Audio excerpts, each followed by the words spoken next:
is a particular moment, and if you've been through it, you'll know exactly what I mean. When you look in the mirror and something feels off. Not wrong exactly, not bad, just off. Like the woman looking back at you is familiar, but not quite you. And you can't quite remember when you stopped feeling like yourself. Maybe it came on slowly. A few years of putting everyone else first, a relationship that took more than it gave, a career that consumed you, a body that changed, a loss that rearranged everything. Or maybe it happened all at once. A door closed, a chapter ended, and suddenly you found yourself standing in the middle of your own life thinking, who am I now? If that question feels familiar, this episode is for you. Welcome to Style and Confidence, where transformative coaching meets personal styling for business success. I'm your host, Claire Silk, a transformative life coach and a personal stylist, passionate about helping women like you align your inner worth with your outer expression. Each week, we explore how to build lasting confidence from the inside out, so you can show up as your most authentic, empowered self. Whether you're looking to break through limiting beliefs, build authentic confidence and a winning mindset, or create a wardrobe that truly empowers you, you are in the right place. Get ready to transform your relationship with both your mind and your style. Welcome back to Style and Confidence. If you haven't met me yet, I'm Claire Silk, confidence, identity and style coach for women who are transitioning into a new chapter of their lives. This episode is for you if life has changed you and you're not quite sure who you are on the other side of that change. If you've lost the thread back to yourself and you don't know how to find it.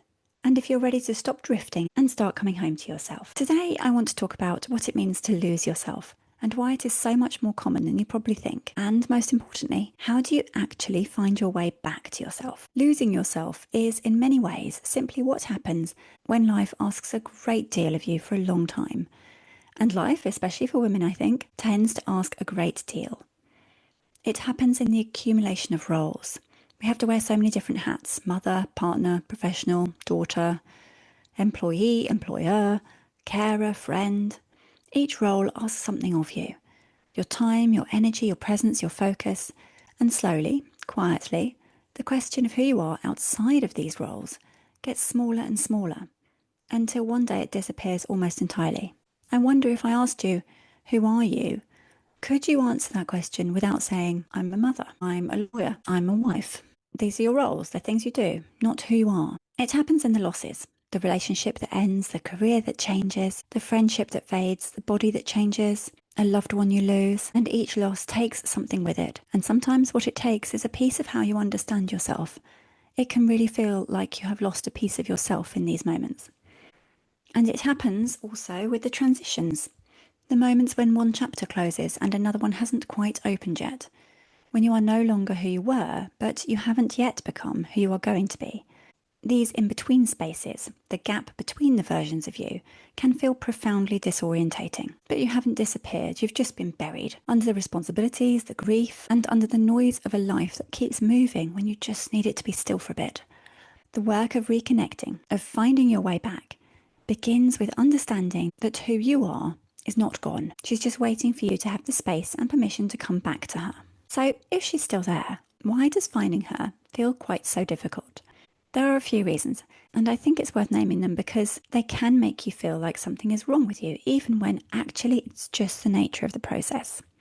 So the first one is that we try to go backwards instead of forwards. When we feel lost, our instinct is often to try to return to who we used to be.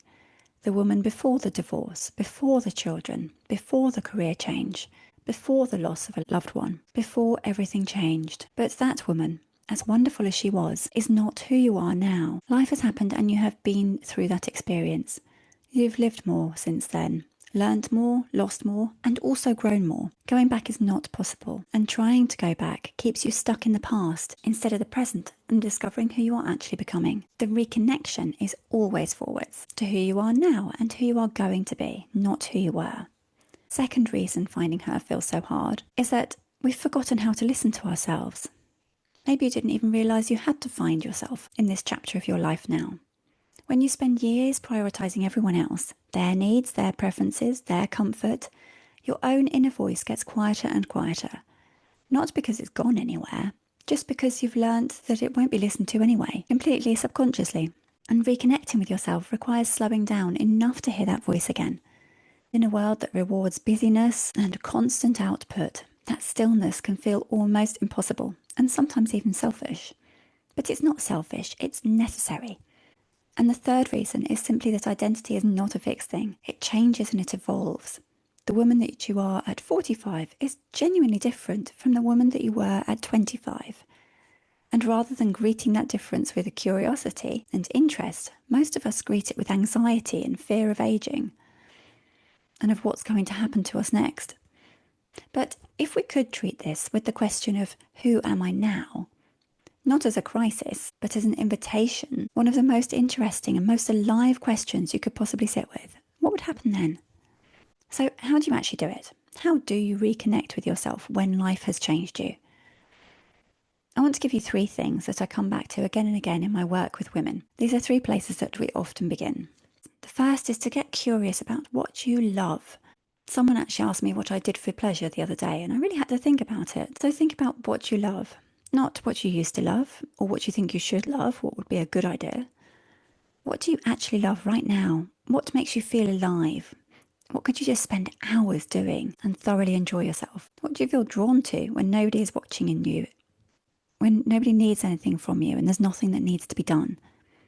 These things, however small or seemingly insignificant, are breadcrumbs. They're clues to who you are now. So follow them.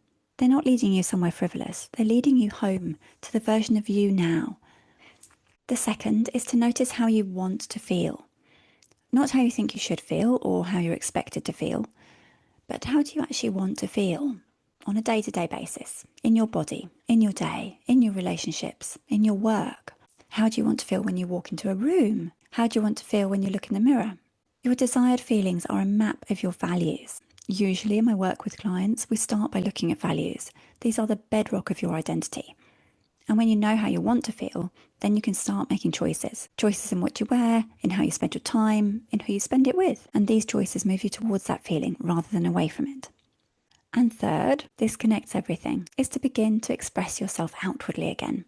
So this is where my work lives. We discover who you are on the inside now, in this moment, in this chapter of your life. And then something profound happens when our outer world begins to reflect our inner one.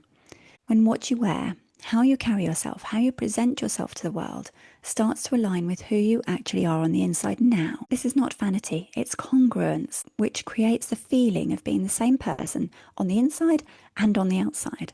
This is one of the most grounding, most settling, most confidence-building experiences there is. When you start to dress like who you are, really who you are, not a performance of who you think you should be or who you were, you feel more real, more present, and more you.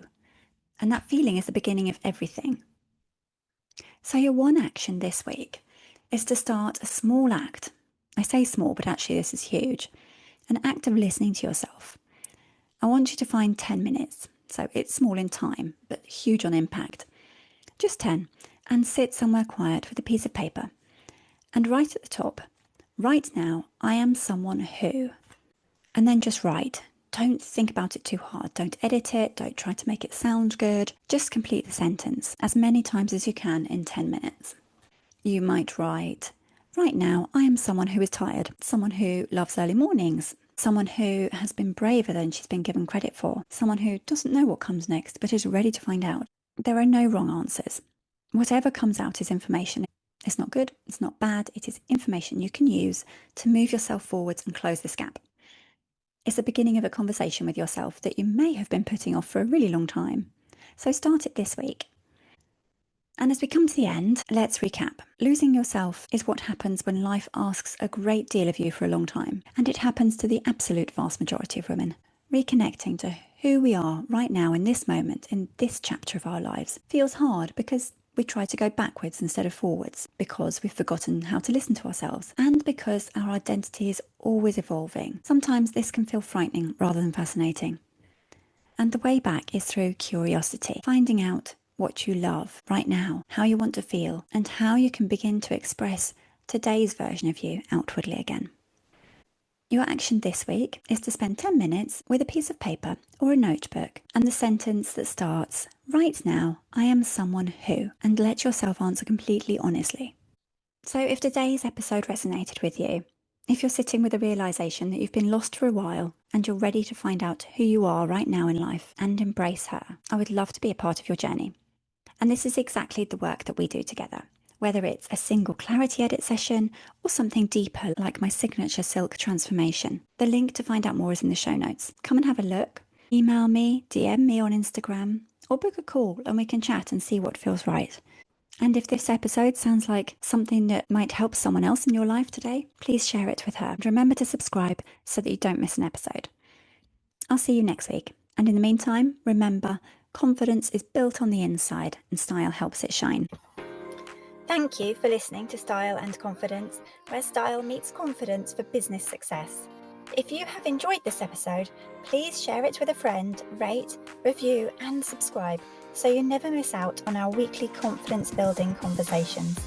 You can also connect with me over on LinkedIn as Claire Silk or on Instagram at Silk Style and Confidence for more style and mindset tips. Until next time, remember, true confidence comes from within. Style helps it shine.